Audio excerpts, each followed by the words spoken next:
Judea y Samaria, lo que mal llaman Cisjordania, es uno de los temas más polémicos de Israel. Y la pregunta es, ¿acaso es legal que Israel, los judíos, vivamos en Judea y Samaria?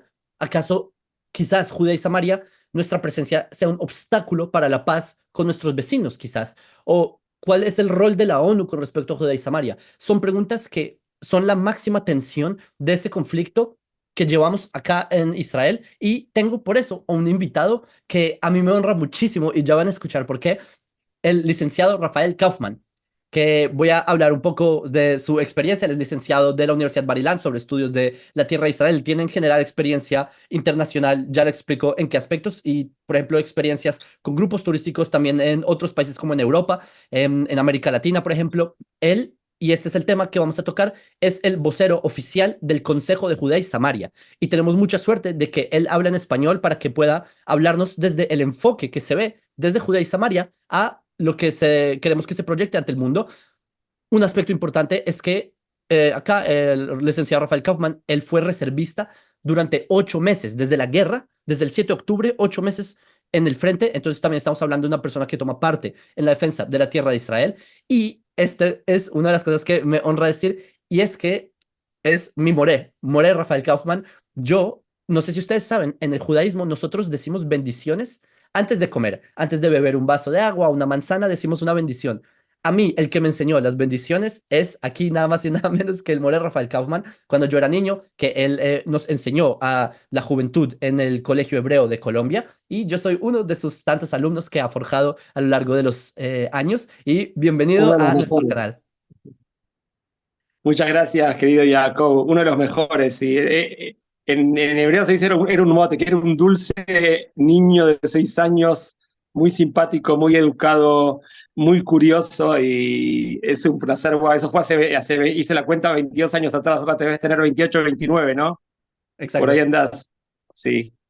Bueno, así que es un placer estar con toda la audiencia y poder aportar mi granito de arena desde acá del Shomrón, de la zona donde vivo también. Acá tú nos saludas desde Shomón, Samaria, y el público se preguntará, ¿acaso el hecho de que nuestro invitado viva en Samaria, acaso esto no es un obstáculo para la paz?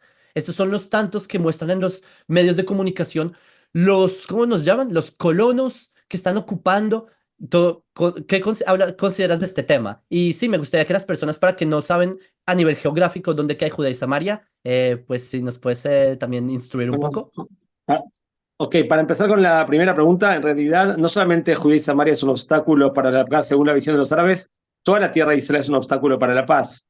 O sea, si invito a todo aquel quiera buscar en Google la Carta Nacional Palestina que nunca fue abolida y que habla de que la paz va a llegar cuando se borre la entidad sionista de la tierra de Israel, además diciendo que no existe el pueblo de Israel, existe solamente la religión judía y como religión tal no tiene derecho a un terreno propio, así como los cristianos no tienen un país llamado Cristianilandia para ellos, tampoco los judíos si nos catalogan de religión, tampoco tendríamos derecho a una tierra.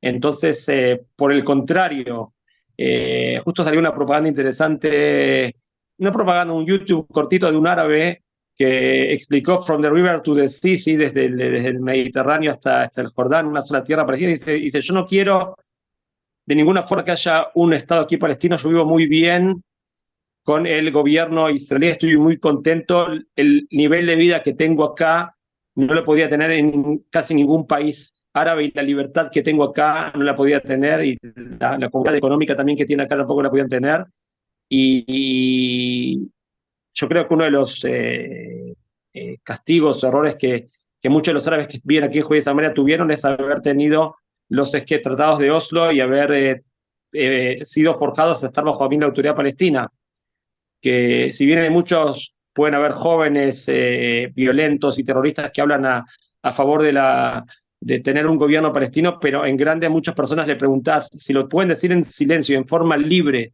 sin sentirse amenazados, es el gran miedo, que muchos árabes no pueden abrir la boca porque si dicen algo contra el mainstream del gobierno, pueden terminar bajo tierra, ¿sí? No en túneles, sino asesinados. Entonces, muchas veces solamente en small talk con un judío de repente puedes decir, yo estoy feliz acá, yo quiero trabajar tranquilo, estoy contento, no quiero hacer mal. Y yo considero, y creo que muchos sí realmente consideran que, si le preguntas si que preferías vivir como un gobierno judío israelí o bajo gobierno de la Autoridad Palestina, una masa gigante, quizás la mayoría, te diría 100% bajo gobierno israelí. Así que yo creo que por el contrario, esto es una garantía para la paz. Uno de los ejemplos que yo doy es, hay una zona el segundo parque industrial mayor de Israel, el primero está en Cesarea, que es un poco más al sur de Haifa, la ciudad de Haifa. El segundo parque más grande de Israel está en la zona de Barkan. Barkan está en Judea y Samaria, pegado a una ruta muy importante que es la ruta 5 que lleva directamente hacia la zona de Tel Aviv. Y ahí trabajan 7.000, 8.000 obreros de la autoridad palestina. Acá estamos, esta es la zona de Judea y Samaria, acá en Cisjordania, yo creo que se debería llamar. En esa zona, por ejemplo, industrial, una vez, hace, no sé, 2 años, hubo un atentado. Cuando llega el tiempo, la gente está contenta que trabaja ahí. Aparte, también están contentas, ¿por qué? Porque ellos reciben el sueldo mínimo israelí, que es 3 veces mayor al sueldo mínimo que recibirían bajo la autoridad. O sea, que el que trabaja en una fábrica de israelíes, por supuesto que está feliz. Otra cosa que también, una de las cosas que no entienden los que quieren boicotear es que muchas de las fábricas que producen esos productos, la mayoría, o por ejemplo la mitad de los trabajadores, los obreros, son de la autoridad palestina.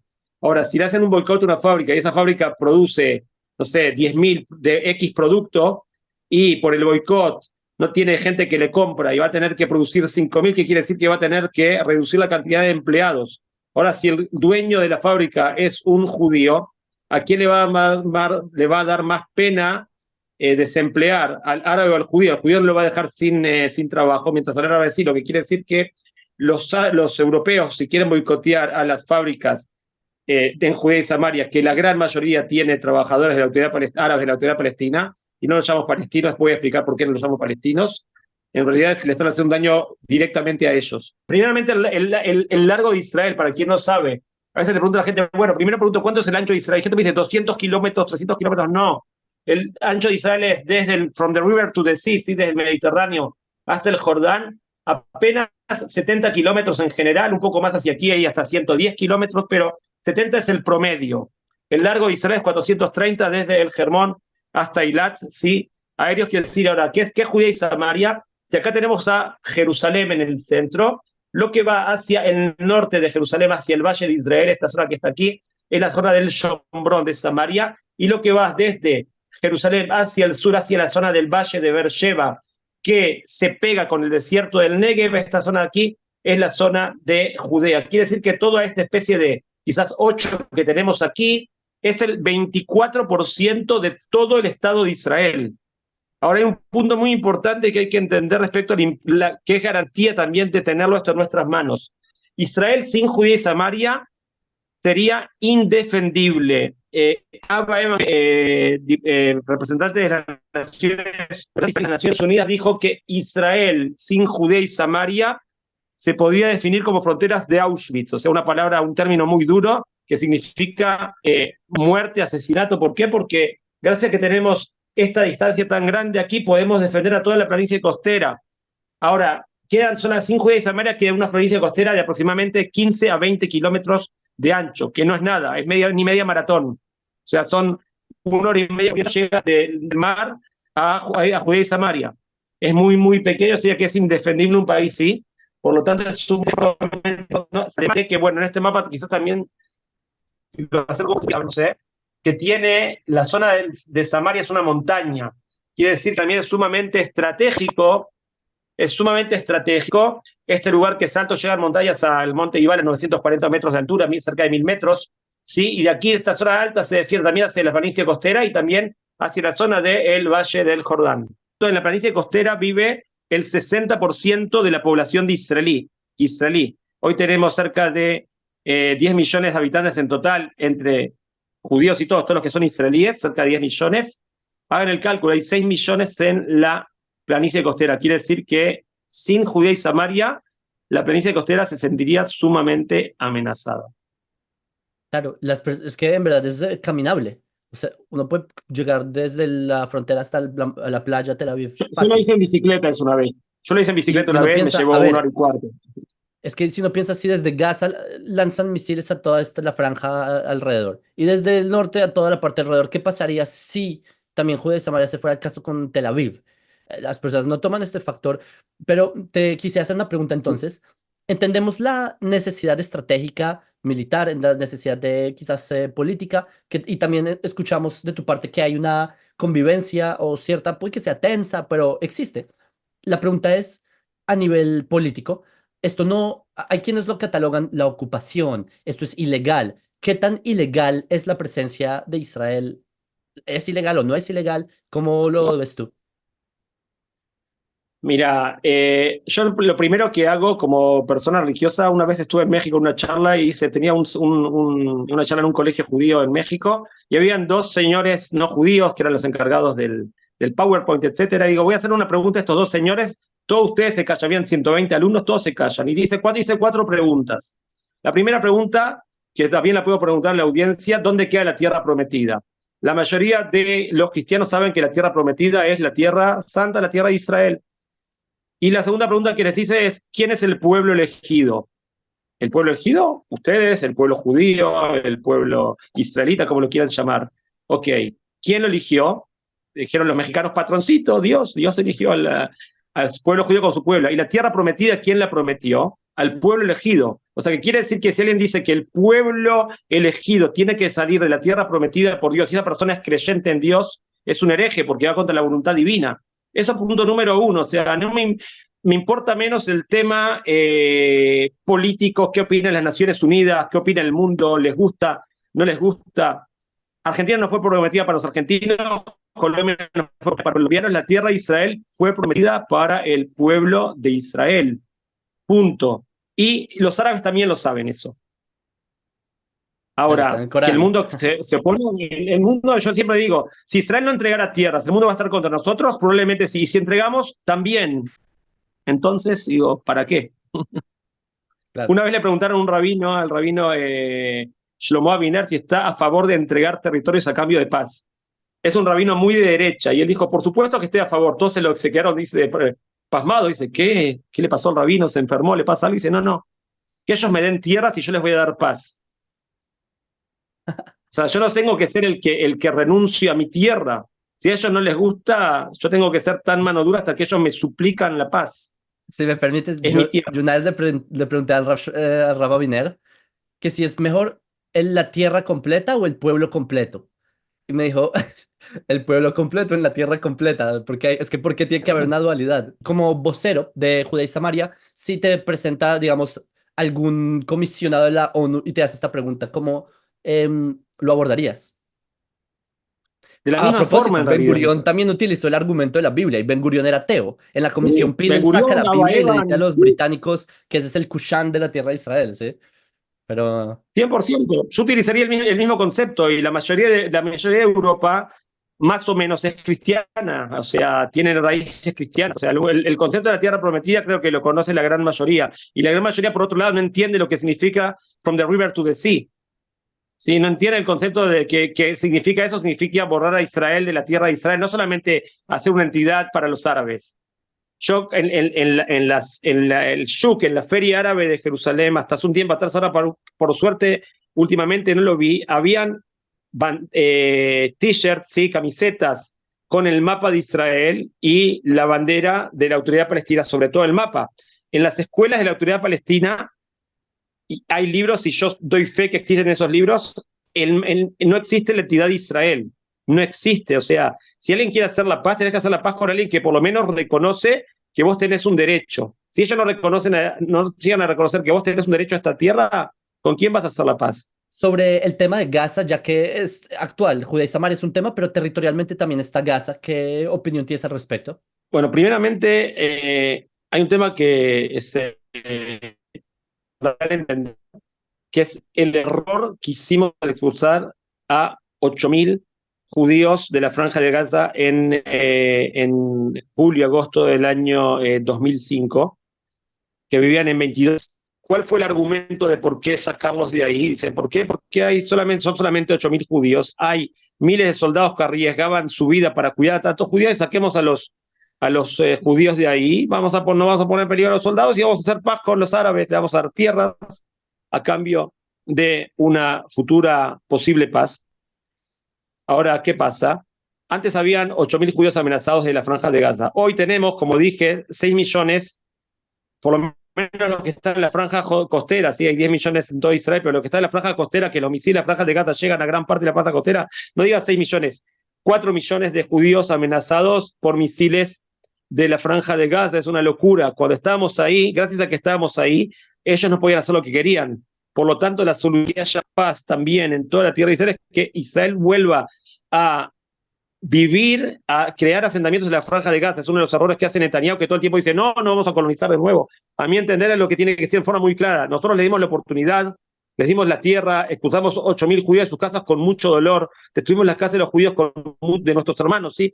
Con mucho dolor. ¿Para qué? Para que ustedes hagan algo bueno, y en lugar de hacer algo bueno, lo que hicieron es seguir preparándose para hacer algo malo, ¿sí? Algo terrible, como fue el 7 de octubre y todo lo que, y no solamente eso, ¿sí? Desde el 2005 hasta ahora llevamos casi 20 años que no se logró nada con ellos.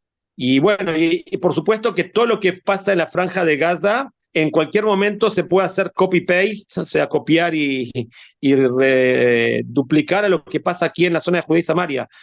Ahora, por ejemplo, para dar un ejemplo, que yo estaba en la reserva militar, el día que fue el ataque iraní a Israel, que mandaron 300 misiles, eran la 1:30 de la mañana, a mí me sonó en mi celular la aplicación de urgente, todo el mundo llegar a la base, y toda la zona de alrededor de la zona donde yo vivo, que es la zona donde estábamos cuidando, en cada X cantidad de kilómetros, de metros, ¿sí? Colocamos personas todo el tiempo cuidando. ¿Por qué? Por miedo a que los árabes que están en Judea y Samaria van a ver, wow, Israel es atacado por los iraníes, si nos llegan a pegar, dicen, nosotros nos sumamos. Vamos a ver si logramos hacer algo. O sea, todo el tiempo estamos sumamente alertas que lo que pasó el 7 de octubre en los asentamientos aledaños cercanos a la Franja de Gaza se puede dar en cualquier momento aquí. Yo vivo en un asentamiento que está a 500 metros caminando, si no aéreo, 500 metros caminando de una aldea llamada Azun, que es sumamente violenta. De ahí ya salieron terroristas, asesinos, o sea, es un lugar que es, o sea, y 500 metros para, si alguien quisiera correr y acercarse a las cercas y romper las cercas y entrar o disparar esas lejanías, Dios no quiera, desde ahí, es algo no muy complicado. Así que es un tema.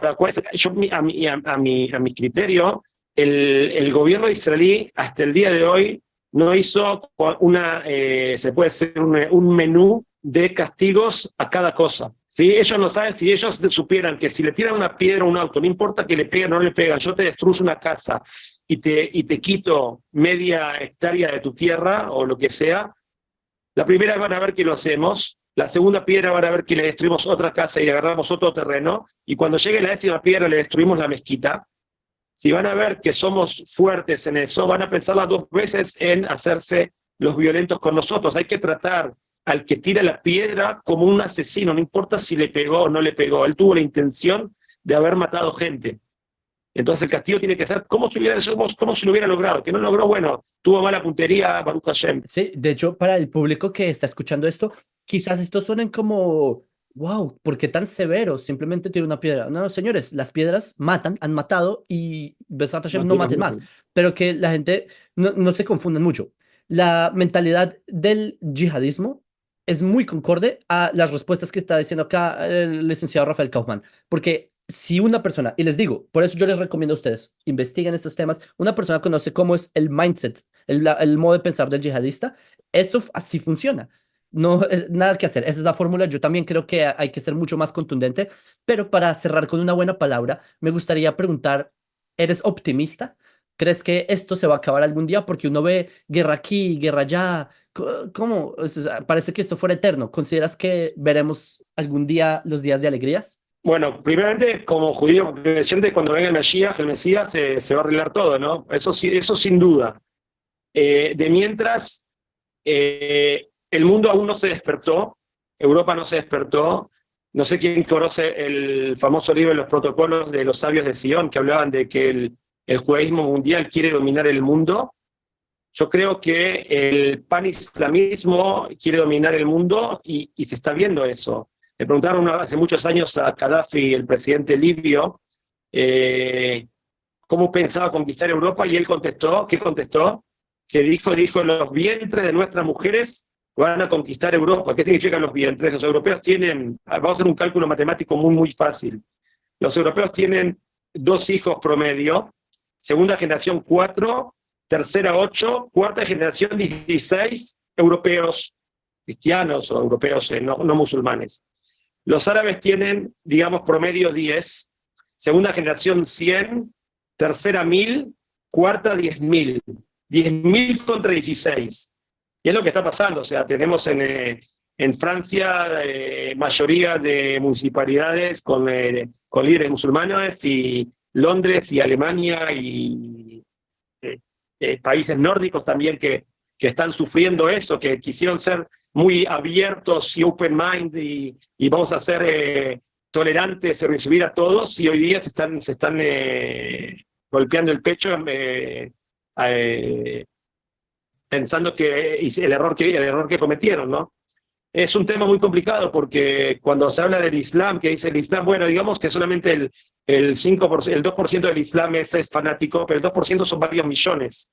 Y varios millones es un daño mundial para nada que se puede dejar de lado. Mi optimismo es que, por ejemplo, en Israel, con todo lo que son el Islam puede ser extremista, pero muchas personas, o sea, que vos lo ves trabajando normal, llevando vida normal. Ahora, por otro lado, tenés árabes que muy buena onda con judíos y con Israel, todo. Por otro lado, tenés árabes que vos le ves la cara de odio cuando te miran. Vos lo viste, me imagino también. Lo puedes sentir en Jerusalén, lo puedes sentir en Judea y Samaria, lo puedes sentir en cualquier lugar. Yo ahora, justamente por mi trabajo, estoy yendo a muchas aldeas árabes en la Galilea y en distintos lugares de Israel.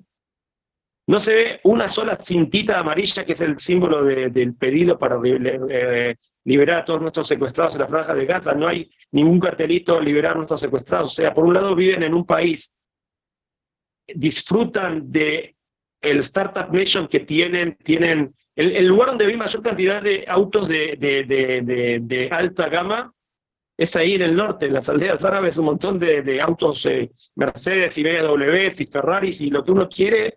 Ahí que no lo ve en Israel ni siquiera lo ve, o sea, viven muy, muy bien y lo disfrutan, pero por otro lado no vas a ver banderitas de Israel, no vas a ver banderitas de Yom Ha'atzmaut, quizás vas a ver banderas negras en Yom Ha'atzmaut. Ellos también deberían decidir, ¿sí? Los árabes israelíes, que a veces los llaman el quinto batallón, ¿sí? ¿De qué lado están? O sea, si van a festejar cuando hay un atentado, no van a festejar, ¿sí? ¿Cuántos de los diputados árabes que están en el Parlamento israelí condenaron al Hamas? ¿Sí? ¿Cuántos llevan la escarapelita amarillita en el hombro o no? Es un tema que se intenta educar.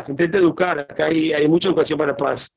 En Israel hacia los judíos, los árabes tienen también violencia. La mayoría de los árabes que mueren en Israel no mueren en manos de Tzal, mueren en manos de árabes. ¿Sí? La cantidad de asesinatos que hay en la población árabe, en Judea y Samaria, en Israel en general, o sea, en Israel por mafia, o sea, temas de mafias y de grupos, un grupo contra el otro, y alcaldes de ciudades, cada uno que quiere estar en un cargo político sabe que se juega el cuello. Ya hubieron varios atentados contra líderes de municipalidades, ¿sí? De alcaldías en aldeas árabes. Eso el Israel es un tema muy complejo que yo no le veo una solución a corto plazo porque ellos no quieren.